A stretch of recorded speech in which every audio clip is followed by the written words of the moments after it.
Hello everyone. So in my previous lecture discussed regards import procedure and different methods. Along with that we have solved many problems along with the theoretical aspects. So today we will discuss few things regards valuation under export goods ಅಥವಾ valuation of export goods. So export ಮಾಡ್ಕೋಬೇಕು ಅಂತಂದರೆ certain criteria ಅದ, rate of duty ಅದ, along with that import procedure ಹೆಂಗದಲ್ಲ ಹಾಗೆ export procedure also there. Okay, different methods also there. Okay, so that the things we are going to discuss in this particular session. So presently the following goods are subject to the export duty. So ಯಾವ್ಯಾವ ಪ್ರಾಡಕ್ಟ್ಸ್ಗೆ category of ಗೂಡ್ಸ್ಗೆ export duty ಎಷ್ಟು applicable ಆಗ್ತದೆ ಅನ್ನುವಂಥದ್ದನ್ನು ಇಲ್ಲಿ information ಕೊಟ್ಟಿದ್ದಾರೆ.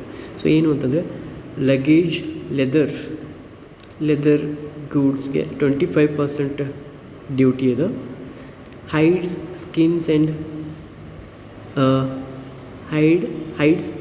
and leathers 15%. snake skins and lamb skins amounted rate of duty applicable for that is 10%.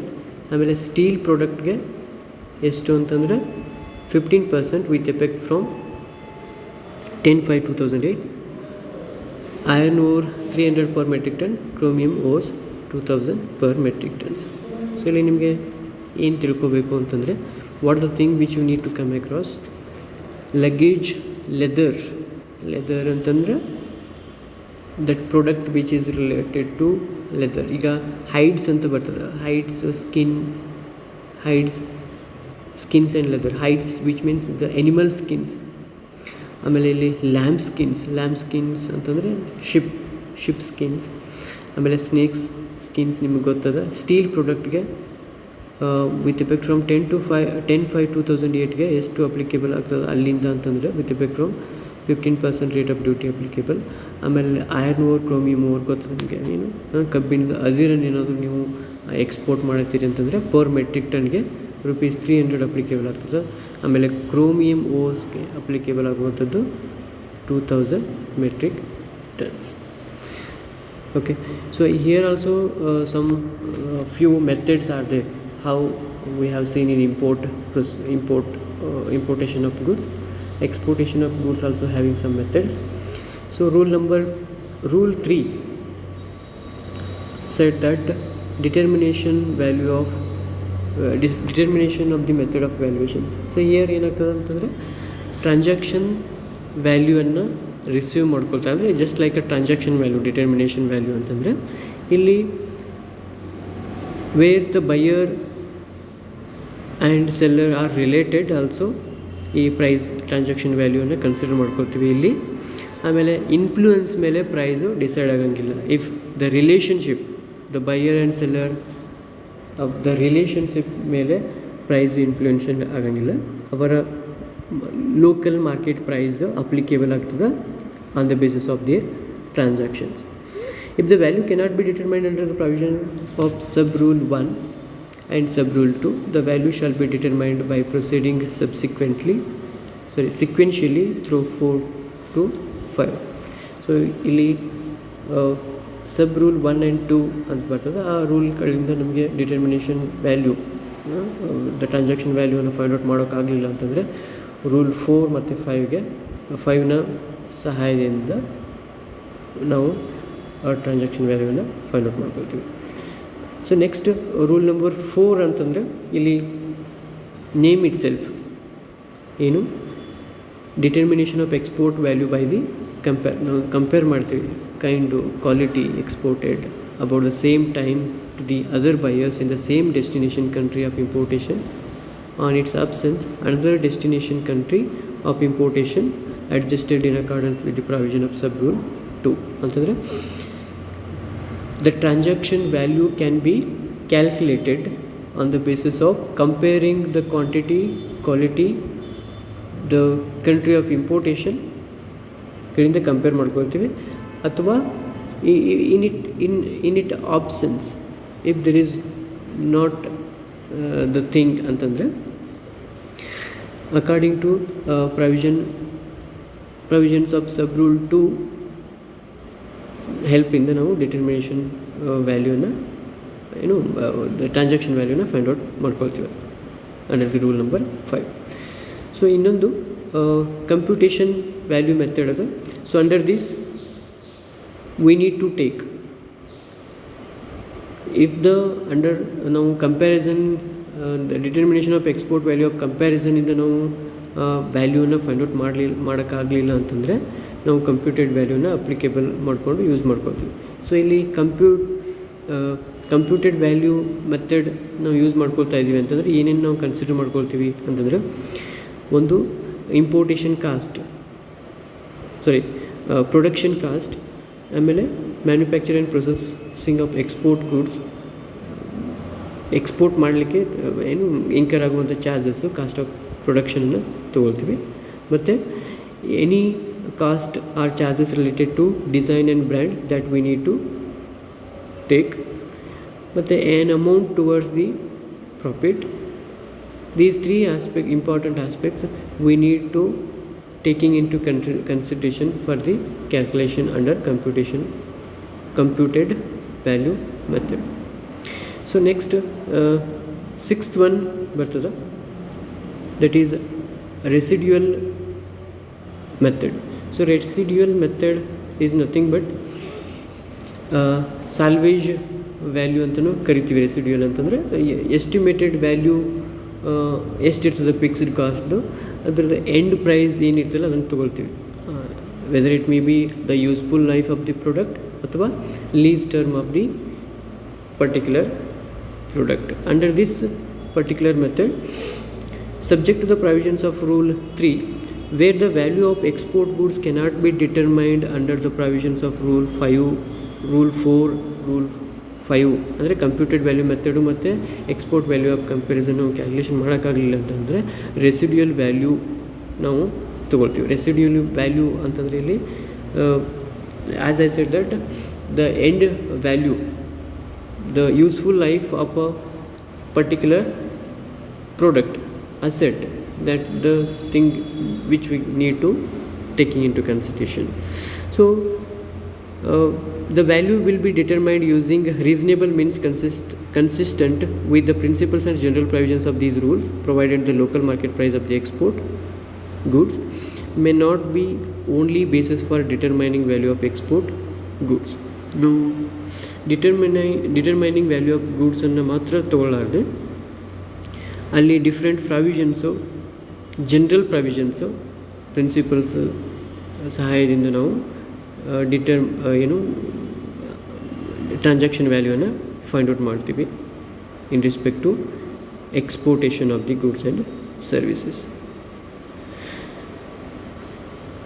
So one more concept is there. ನಮಗೆ ಯಾವ್ಯಾವ ಟೈಮಲ್ಲಿ export duty refund ಆಗ್ತದೆ. Okay, refund of export duty ಅಂತಂದರೆ the duty can be, if you paid, it will be get back to you due to because of few criteria. This is promotion, the promoting the export, they can make it refund of your duty. So ಎಲ್ಲೆಲ್ಲಿ applicable ಆಗ್ತದೆ ಅಂತಂದರೆ, goods are re-imported within 1 year from the date of export. So during the period of 1 year you are re-imported that particular product. These goods are not for resale. Once the goods has been imported, it may not used for the resale ಆಗ್ತಿತ್ತು ಅಂತಂದರೆ ಅದಕ್ಕೆ ನಾವು refund ಮಾಡೋಕ್ಕಾಗಂಗಿಲ್ಲ. ಆಮೇಲೆ goods reimport ಆಗಿರಬೇಕು 1 ಇಯರಲ್ಲೇ. Refund claim is lodge within 6 months from the date of clearance by customs officer for reimportation. Claim ನಿಮಗೆ refund ಎಷ್ಟು time ಪೀರಿಯಡ್ನಲ್ಲಿ ಮಾಡ್ಕೋಬೇಕಂತಂದರೆ 6 months ಒಳಗಡೆನೇ ಲಾಡ್ಜ್ ಮಾಡಬೇಕಾಗ್ತದೆ claim with regards to custom officer. Okay, so this is what refund of export duty. ಆಮೇಲೆ import procedure ಅದ. So export procedure and import procedure.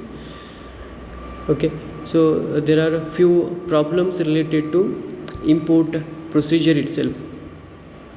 ಅಂದರೆ import ಮಾಡ್ಕೊಳ್ಳುವಾಗ ಇಂಟ್ರೆಸ್ಟ್ ಎಷ್ಟು ಪೇ ಮಾಡ್ತದೆ, ಎಷ್ಟು ಮಾಡಬೇಕಾಗ್ತದೆ if you have delayed the return for your goods. So in respect to import procedure, if they have delayed the returning their product, ನಾವು import ಮಾಡಿರೋ ಪ್ರಾಡಕ್ಟನ್ನು ನಾವು ಡಿಲೇ ಮಾಡಿ ಏನು ಪೇ ಮಾಡತ್ತೀವಿ ಅಂತಂದರೆ ಡ್ಯೂಟಿ. ಈಗ ಕಸ್ಟಮ್ ಡ್ಯೂಟಿ ಏನಿರ್ತದೆ ಅಂತಂದರೆ ಡಿಲೇ ಮಾಡಿದ್ವಿ ಅಂತಂದರೆ ಇಂಟ್ರೆಸ್ಟ್ ಪೇ ಮಾಡಬೇಕಾಗಿರ್ತದೆ. ನೀವು ಸೇಮ್ ಡೇಯಲ್ಲಿ ಏನು ಡ್ಯೂಟಿ ಪೇಡ್ ಮಾಡಿದ್ರಿ ಅಂತಂದರೆ returning bill of entry, that will be no interest is required to pay on that particular duty.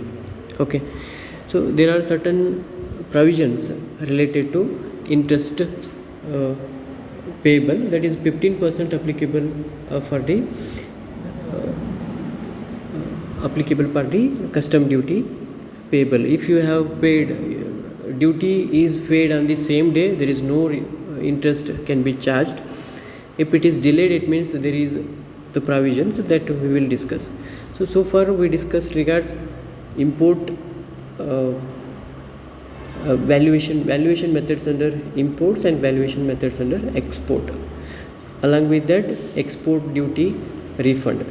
So next thing we will discuss regards import procedure. So how the procedure will be.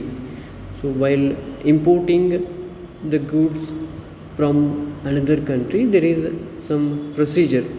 So what the procedures means, we can file bill of entry with the business identification number, and secondly we will go with rate of duty for the clearance from the warehouse. We need to decide the rate of duty for the clearance from warehouse. So once you file the bill of entry in BIN, you need to get the rate from the warehouse for a clearance purposes. Import ಆಗಿರುವಂಥದ್ದು clearance ಮಾಡ್ಕೋಬೇಕಂದ್ರೆ ಇಲ್ಲಿ ಎಷ್ಟು determine ಮಾಡಬೇಕಾಗ್ತದೆ, value find out ಮಾಡ್ಕೋಬೇಕಾಗ್ತದೆ. Then file requisite documents with the custom department. ಏನು documents necessary, details, essential requirements, they need to pay for it. Later they can go for import report. Import report is nothing but manifest you need to submit. Then you can get the permission for the imported goods from the customs officer. Customs officer ಇಂದ ನಾವು ಏನು ಮಾಡ್ತೀವಿ, permission ಸಿಗ್ತದೆ import ಮಾಡಲಿಕ್ಕೆ. Import is not easy task. Firstly you can go for registering the BIN, then you can go for finding the rate, determining the rate of duty for the clearance from the warehouse. Then required ಡಾಕ್ಯುಮೆಂಟ್ಸ್ಗೆ required ಡಾಕ್ಯುಮೆಂಟ್ಸನ್ನು custom ಡಿಪಾರ್ಟ್ಮೆಂಟ್ಗೆ file ಮಾಡಬೇಕಾಗ್ತದೆ, ಮತ್ತು import ರಿಪೋರ್ಟನ್ನು submit ಮಾಡಬೇಕಾಗ್ತದೆ. ಆಮೇಲೆ ನಿಮಗೆ permission ಸಿಗ್ತದೆ import ಮಾಡ್ಕೊಳ್ಳಿಕ್ಕೆ. So when it comes to import goods, the important thing which we need to see is that home consumption and for warehousing. ಇಲ್ಲಿ for imported of goods white color bill of entry submit ಮಾಡಬೇಕಾಗ್ತದೆ home ಕನ್ಸಂಪ್ಷನ್ಗೆ. ಆಮೇಲೆ ವೇರ್ಹೌಸಿಂಗ್ಗೆ ನೀವು import ಮಾಡ್ಕೊಂಡಿದ್ದೀರಿ for you can store itself ಅಂತಂದರೆ ಅಲ್ಲಿ yellow colour bill of entry applicable ಆಗ್ತದೆ.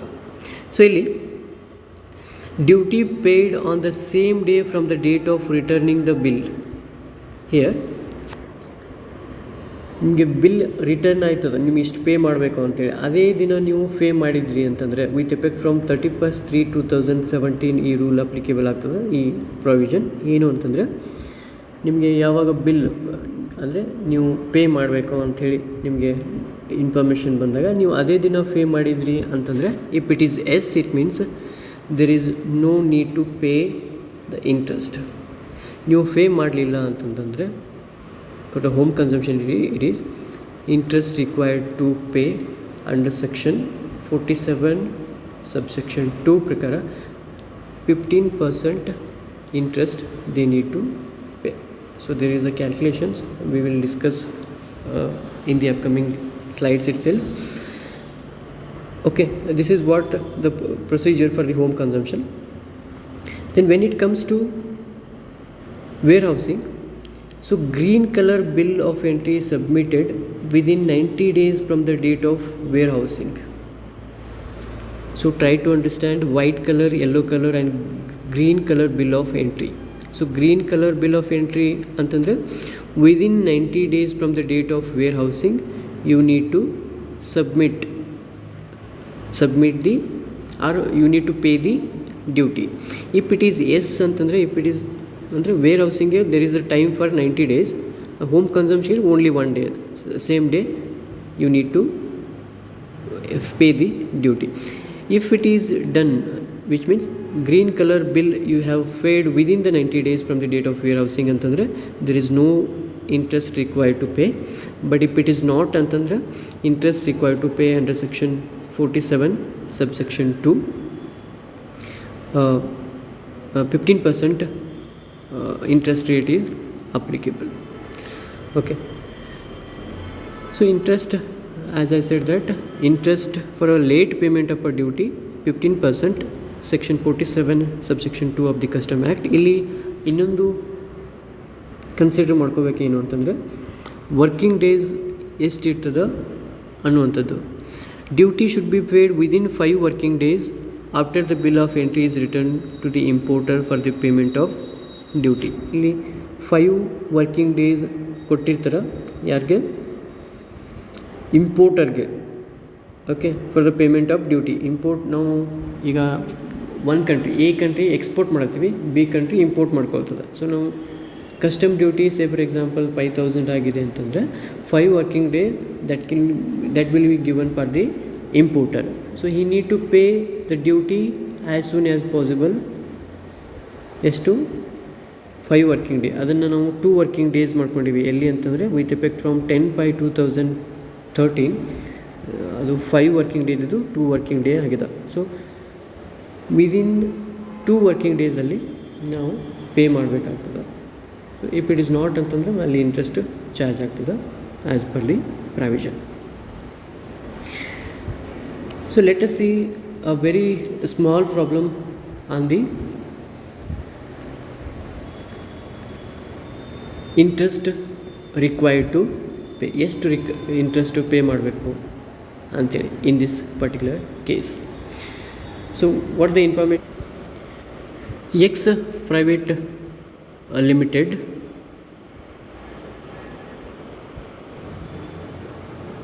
sorry, it's a mistake here, wait a second, yes, this is mistake which I have committed. So X Private Limited imported goods in the month of April 2018 and submitted bill of entry on 9th April 2008 for the home clearance. So very easy. So what the information they given, X Private Limited ಏನು ಮಾಡ್ಕೊಂಡದ, import ಮಾಡ್ಕೊಂಡದ ಎಲ್ಲಿ ಯಾವ ಮಂತಲ್ಲಿ ಅಂತಂದರೆ 2018 ಏಪ್ರಿಲಲ್ಲಿ. ಮತ್ತು bill of ಎಂಟ್ರಿಯನ್ನು submit ಮಾಡೋದು ಯಾವಾಗ, 9th April 2018ಗೆ bill of ಎಂಟ್ರಿನ submit ಮಾಡೋದು ಫಾರ್ ದಿ ಹೋಮ್ ಕ್ಲಿಯರೆನ್ಸಸ್. ಆಮೇಲೆ ಇಲ್ಲಿ ಕಸ್ಟಮ್ ಡಿಪಾರ್ಟ್ಮೆಂಟ್ ಏನು ಮಾಡ್ತದೆ, ವೆರಿಫಿಕೇಷನ್ ಮಾಡ್ತದೆ. After verification of bill entry has been return by the department on 10th April 2018 for the payment of custom duty 1,03,000. However, duty has been paid on 30th April 2018. There are 5 holidays from 11th April 2018 to 30th April 2018. So find the interest under section 47 subsection 2 of the Customs Act 1962. A very small thing which we can able to observe here is that bill of entry 9th April 2018, but verification ಆಗಿ ಅವರಿಗೆ return ಆಗಿದ್ದು ಯಾವಾಗ 10th April 2018ಗೆ ಎಷ್ಟು pay ಮಾಡ್ಬೇಕು ಅವರು 1,03,000 pay ಮಾಡ್ಬೇಕಂತಂದರೆ ಅವ್ರಿಗೆ details ಬಂದಿರ್ತದೆ, information ಬಂದಿರ್ತದೆ, ಅಷ್ಟು ಪೇ ಮಾಡಬೇಕು ಅಂತೇಳಿ. ಬಟ್ ಏನಾಗಿದೆ ಅಂತಂದರೆ ಅವ್ರು ಪೇ ಮಾಡಿದ್ದು ಯಾವಾಗ ಅಂತಂದರೆ 30th ಏಪ್ರಿಲ್ 2018. ನೋಡಿ 10th ಏಪ್ರಿಲ್ 2018ಗೆ ಅವ್ರು ಪೇ ಮಾಡಿದ್ರು ಅಂತಂದರೆ there is no interest they need to pay, isn't it? So when it comes to home consumption, same day they need to pay. Duty ಅದೇ ದಿನ ಪೇ ಮಾಡಬೇಕು. ಈಗ 10th ಏಪ್ರಿಲ್ 2018 ಅಂದರೆ ಅದೇ ದಿನ ಪೇ ಮಾಡಬೇಕು, ಅಲ್ಲಿ ಇಂಟ್ರೆಸ್ಟ್ ಇರೋಂಗಿಲ್ಲ. But if it is more than that, ಆ ದಿನಕ್ಕಿಂತ ನೆಕ್ಸ್ಟ್ ದಿನ ಅಥವಾ ನೆಕ್ಸ್ಟ್ ಮಂತು ಅಥವಾ 20 days ಆಫ್ಟರ್ ಕೊಟ್ಟರು ಅಂತಂದರೆ 15% ಇಂಟ್ರೆಸ್ಟನ್ನು ಪೇ ಮಾಡಬೇಕಾಗ್ತದೆ. ಸೊ ಇಲ್ಲಿ ಅಪ್ಲಿಕೇಬಲ್ ಆಗ್ತದೆ 15% ಪೇ ಮಾಡುವಂಥದ್ದು. ಹವೆವರ್ ಅವರು ಡ್ಯೂಟಿ ಪೇ ಮಾಡಿದ್ದು ಯಾವಾಗ ಅಂತಂದರೆ 30th ಏಪ್ರಿಲ್ 2018. ಅಲ್ಲಿ ಏನಾಗ್ತದೆ ಅಂತಂದರೆ 11th ಏಪ್ರಿಲ್ 2018ಇಂದ 30th ಏಪ್ರಿಲ್ 2018ವರೆಗೂ 5 ಹಾಲಿಡೇಸನ್ನು ನಾವು ಡಿಡಕ್ಟ್ ಮಾಡ್ಕೋಬೇಕು, ಆಮೇಲೆ ಕ್ಯಾಲ್ಕುಲೇಷನ್ ಮಾಡಬೇಕಾಗ್ತದೆ. ಸೊ ಇಲ್ಲಿ 10th ಏಪ್ರಿಲಿಂದ 30th ಏಪ್ರಿಲ್ಗೆ ಎಷ್ಟು ದಿನ ಅಂತಂದರೆ 21 days ಆಗ್ತದೆ. ಸೊ ನಾವು 10 ಕೂಡ ಆ್ಯಡ್ ಮಾಡಬೇಕಾಗ್ತದೆ. So 10 to 20 10 days, 20 to 10 30 days,